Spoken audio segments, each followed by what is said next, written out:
Her er Anne. Hun har psoriasis. Anne bruger meget tid på at gøre rent. Hun bruger meget tid på at klø sig. På at vente.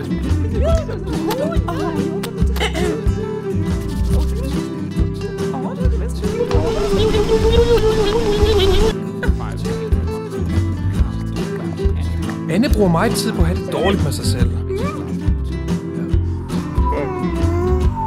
På at være flov.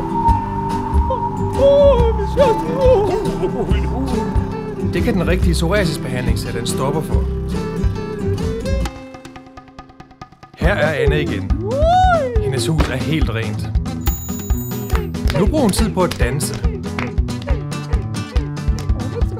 Hun bruger tid på at være kreativ.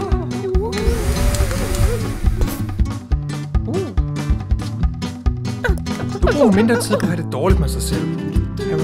Og mere tid på det, hun kan lide. Det er fordi Anne har fundet en psoriasisbehandling, der virker for hende. For mere tid, psoriasis er under huden. Under huden, det går.